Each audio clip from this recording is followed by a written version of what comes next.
Hey guys, welcome to Boxing Squared for boxing news and views from around the internet. And another heavyweight news mashup video today, starting with Murat Gassiev, who will not be making his long-anticipated first fight at heavyweight at the end of the month. He had been due to be part of the card in Texas that is headlined by Mikey Garcia and Jesse Vargas and also Joseph Parker on this card. And Gassiev was going to be fighting Jerry Forrest, first fight at heavyweight, but he's been pulled from the card. So see here on screen, Steve Kim, ESPN, Murat Gassiev will not be part of the Feb 29th card in Frisco, Texas, I'm told. Some problems securing sparring partners, so his heavyweight debut has been delayed, in brackets, again, #boxing.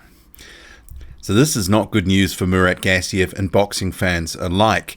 His long-awaited first fight at heavyweight delayed once more, remembering this guy has not fought since mid-2018 when he lost to Alexander Usyk in the World Boxing Super Series final. And this talk of some problems securing sparring partners, yeah, that sounds pretty thin to me. I'm not buying that. I actually think it's probably more related to his recent injury history. Since he's moved up to heavyweight, had a few fights delayed in 2019, arm, bicep problems, a few different bits and pieces. I think it's probably more likely either an aggravation of an old injury or perhaps a fresh injury.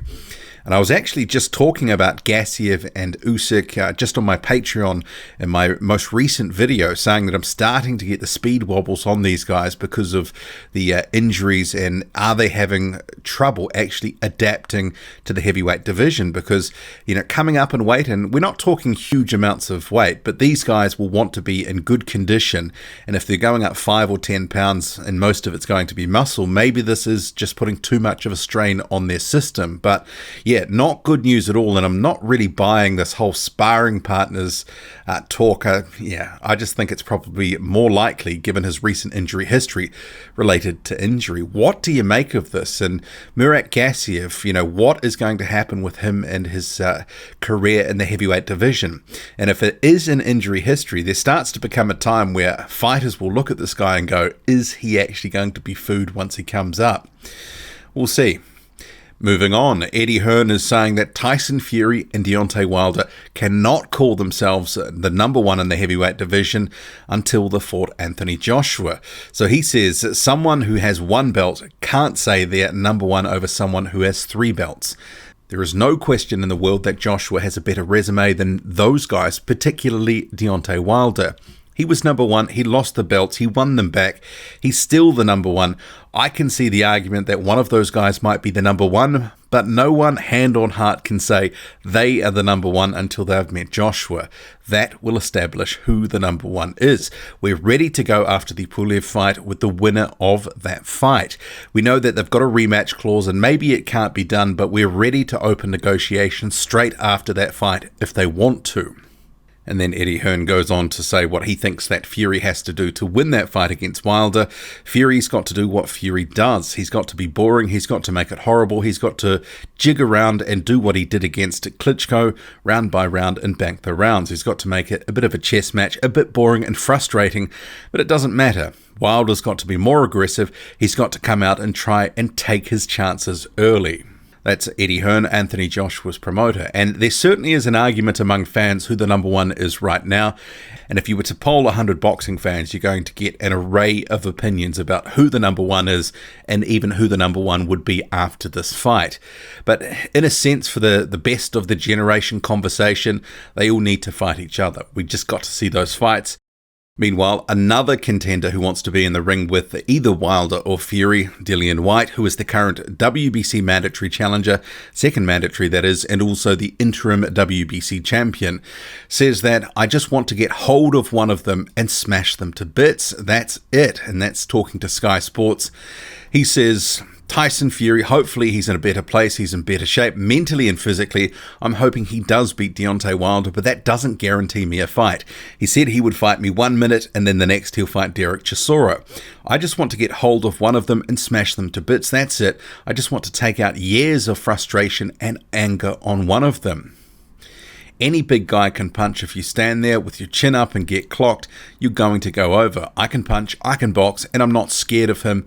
I have no fear of him. And that's talking about Deontay Wilder.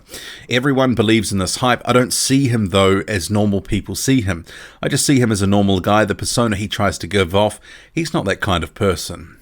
And that's Dillian Whyte's comments there.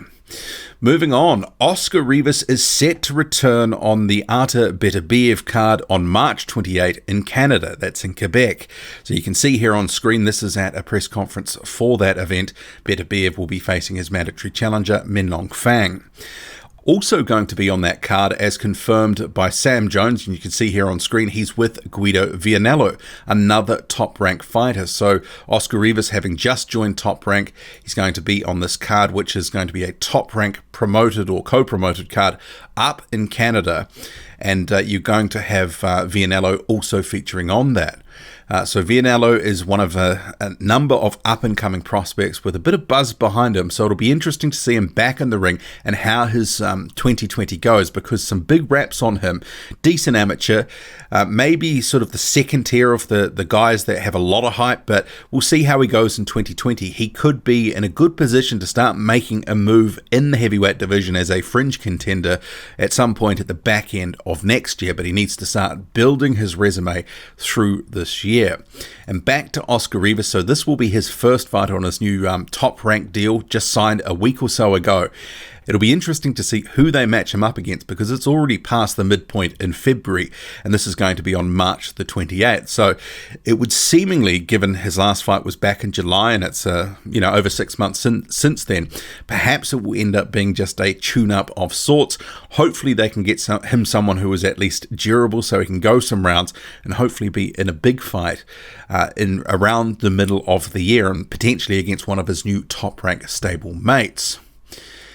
Moving on, Jared Anderson, another top-ranked prospect. So he's in there with the likes of Guido Vianell and Sonny Konto. His next fight has been confirmed. You can see here on screen, Jared Big Baby Anderson, a night of championship boxing 7.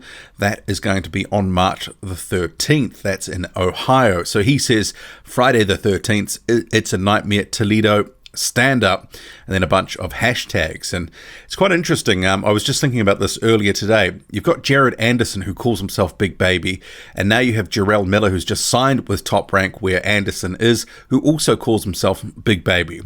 And they have names starting with both with J. I guess, maybe there will end up being some sort of in-house beef about, the Big Baby tag. And it's not like it's a really common nickname, so it's a little unusual. You've got two guys in the same stable with the same nickname, but I guess it is what it is. But what do you make of this? Drop a comment loud and often. Hit like, hit subscribe, follow me on Twitter, boxing_squared. I'm out.